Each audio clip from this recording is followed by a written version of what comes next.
Careful. There are still Stellaron spirits lurking around. No need to worry. May as well kill them all.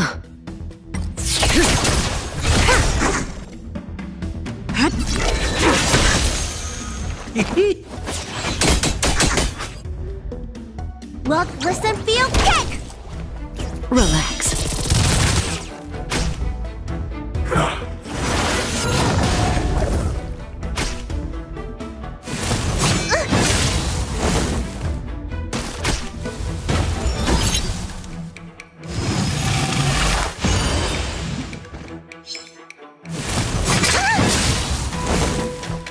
Fleeting light, roaring flood. A blade of moonlight.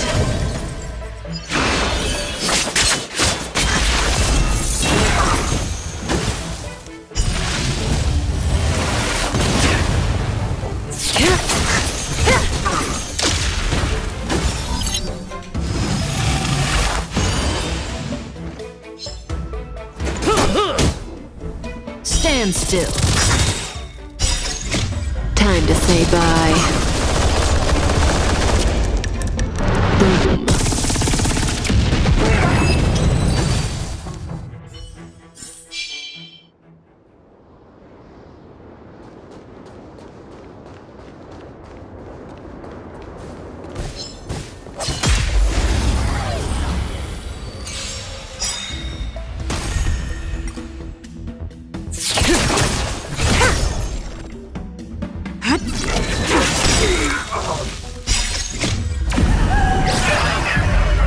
In lunar flame!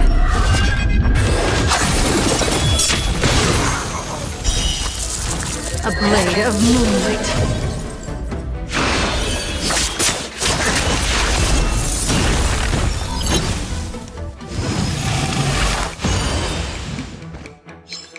Try this on for size. The customer is king.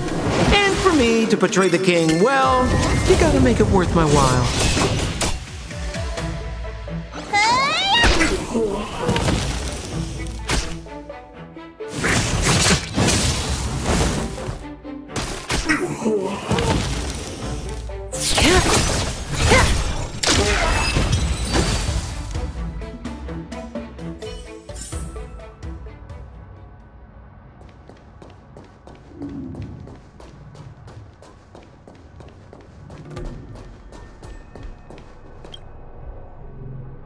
We've arrived. All ship production in Stargazer Navalia starts here. Just enter the command into the device. The vessel used to cultivate starskiff seeds will be activated, and a ship will appear in the skyport soon after. I remember now. I've seen Bai Hung's name in books before. You like to read? I couldn't tell. Hey, I don't read much, but the General forced me to finish a bunch of ancient volumes during my training. I remember one called Views of the Universe from a Starskiff. The author's name was Bai Hung. That's right. Bai Hung was the one who wrote that travelogue. It was actually really interesting. 90% of it was about starskiff crashes on different worlds and dangerous situations. It also had records of local species and ecosystems. I remember thinking, how could an ace pilot crash land her starskiff so many times? Then I realized that every time, she made the best of the situation and got back alive. Her luck really was out of this world. Indeed. Her luck always astonished us. Whenever she piloted a mission, you could almost guarantee a narrow escape from the jaws of some abundance behemoth, or a miraculous return from behind enemy lines. Very few starskiffs she piloted were able to return to port in one piece. The folks at the Skyfaring Commission secretly referred to her as the Starskiff Killer. She also possessed an uncanny ability to predict future events, inauspicious ones at least. Every ill omen that came out of her mouth would sure enough come true. Very few Cloud Knights had the courage to accompany her on missions. However, when it came to surviving, her fortunes were incredible. Even in the worst situations imaginable, she was always able to turn the tide. Luck is a type of strength, after all. I hope that this ship, built for the Star Skiff Killer, will also be able to return to the stars. Ha! That'll do it. The Starskiff assembly line has been activated. The Starskiff will take shape and enter the skyport. Let's go wait for it there. It won't be long. Thank you, young man. See? The Starskiff is complete! After being away from the Luofu for so long, I can finally say farewell to you. So, what happened to Baiheng in the end? In the end, I do not think the details are necessary. We are here today to commemorate her. In Bybiter Lune, do you still remember the battle against Shuhu?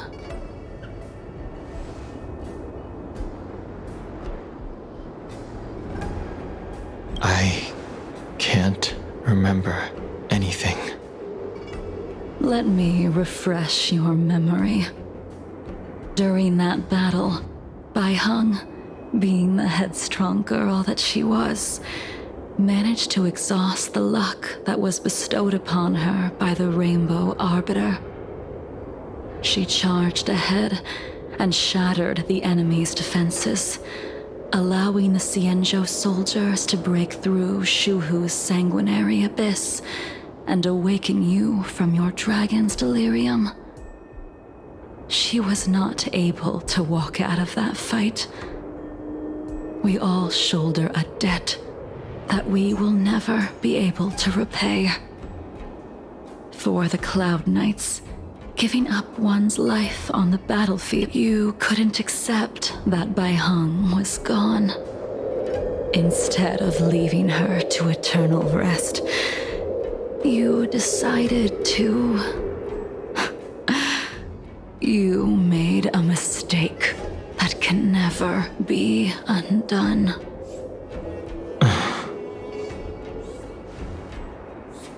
There is no need to respond, Imbibitor Lune. Your answer is no longer important. And now, I will send off this Starskiff.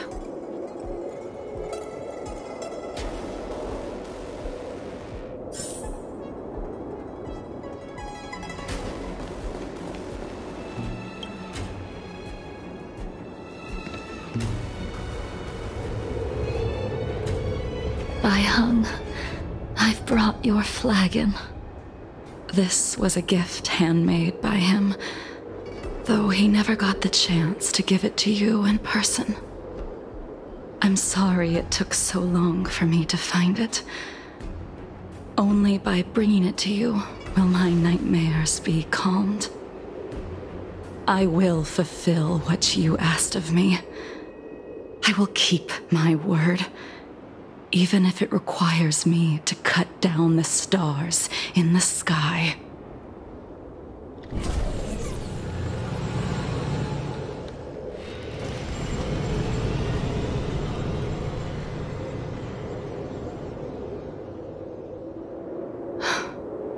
Let's go.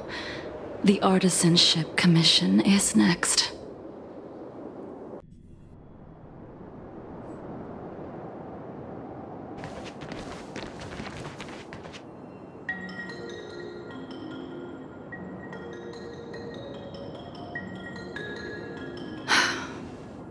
Since the Arbor's resurrection, the land has been crawling with abominations. Even the Artisanship Commission's prized creation furnace is hanging on by a thread. The crisis happened too suddenly. All the craftsmen and apprentices fled. Only a single master craftsman was left to hold the line until reinforcements arrived. That's how the creation furnace was saved. Interesting. Stubborn beyond valuing his own life. That reminds me of an extremely arrogant acquaintance. If he were to see the chaos of the Artisanship Commission today, he would burst into laughter at the Xianzhou's incompetence. What's that supposed to mean? What's wrong with saving your own life and waiting for the Cloud Knights to arrive? And yet where were the Cloud Knights when danger was at the door? From what I heard, it was a group of Outworlders that came to the rescue. The Luofu's delves are big places. Besides, some of the troops were deployed to the Yaoqing's campaign. The Cloud Knights were spread thin. It was impossible to guard everywhere at once. Young man, why don't we continue our previous contest? Show me whether the sword techniques you are so proud of have improved. You just want me to do all the work. You think I'm gonna grant endless requests for a criminal? You go on ahead this time. We'll meet up at the creation furnace. Why did you send him away? It is of no importance. But you and I haven't had a decent contest in ages. I don't plan on fighting.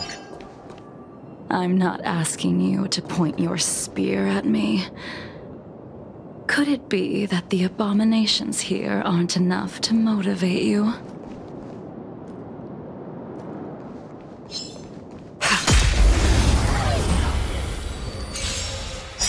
Even after your rebirth, your moves and techniques haven't changed one bit. When I move, it's like you never forgot.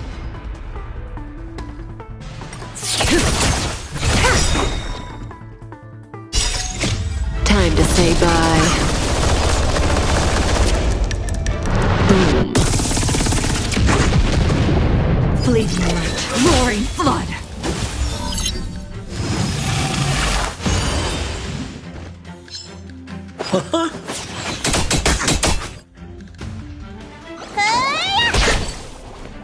Stand still.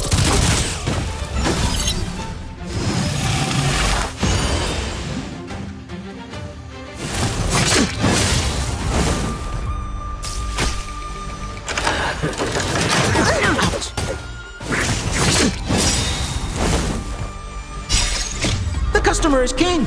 And for me to portray the king, well, you gotta make it worth my while.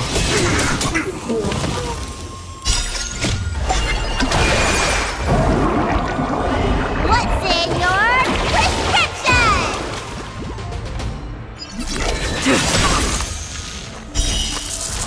A blade of moonlight.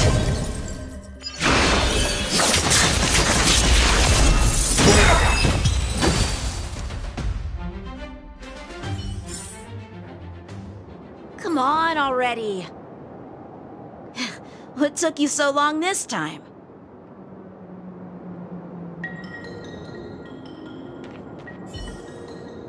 Don't get anxious, Imbibitor Lunae. We have all the time in the world.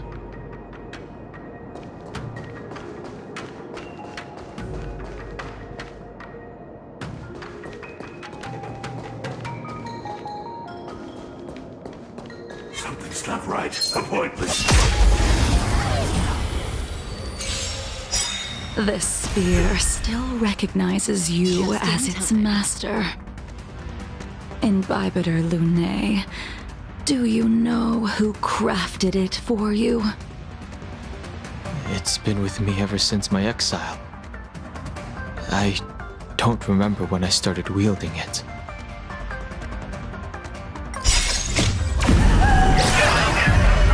In lunar flame!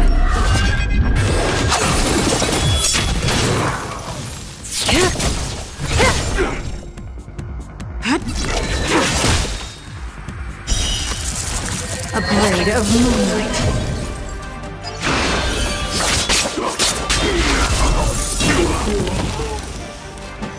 Didn't hurt. Immortality means forever.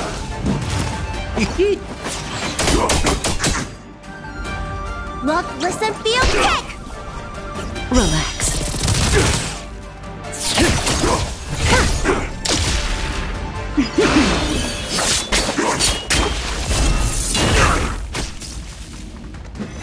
Try harder. Secret of the Saints. Time to say bye. Boom.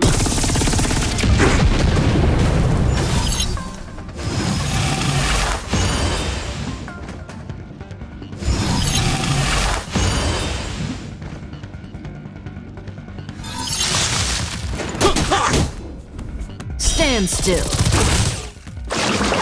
Stay off!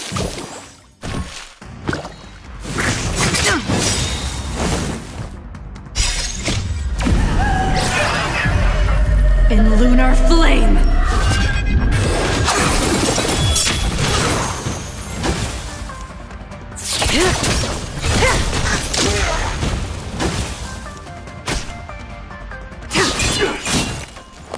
Relax.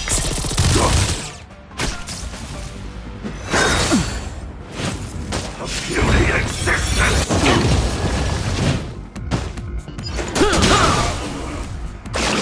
Gotta get those vitamins!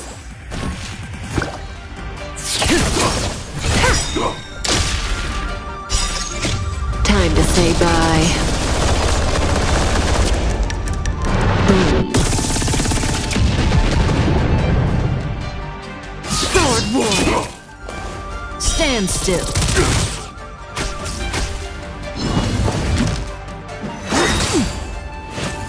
A miracle.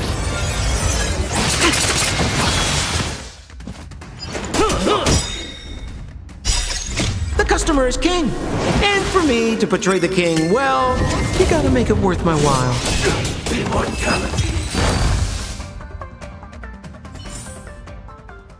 You can continue to convince yourself that you are merely the reincarnation of Dan Feng and have nothing to do with his sins.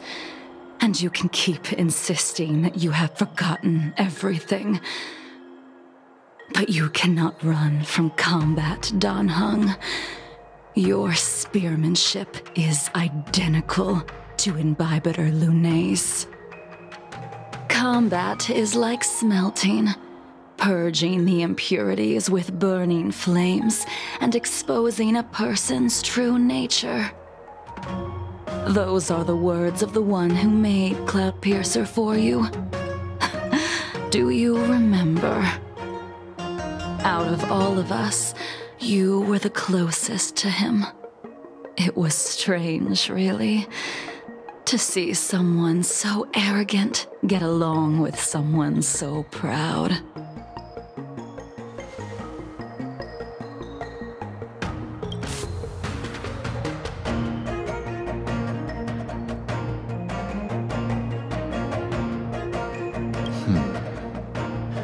This spear is sharp enough to pierce dragon scales. Be careful, High Elder, lest you hurt yourself with it. Yingxing. You still remember his name. When he was but a child, he swore to take revenge on the abominations. That's what drove him to travel across the stars to the Xianzhou to receive training. When I first met him, he wasn't even as tall as my sword, but he was boasting about mastering all the crafts of the Artisanship Commission by the time he was 100 years old. The little brat was no less arrogant than the High Elder. At first, I wasn't too fond of his defiant nature, but when we met again, he was able to craft weapons that astonished the master craftsman. He even snatched the Artisanship Commission title of Furnace Master. Unfortunately, the Alliance would never allow a short-life species to run the Artisanship Commission. He was only able to prove his worth alongside us outcasts in the end.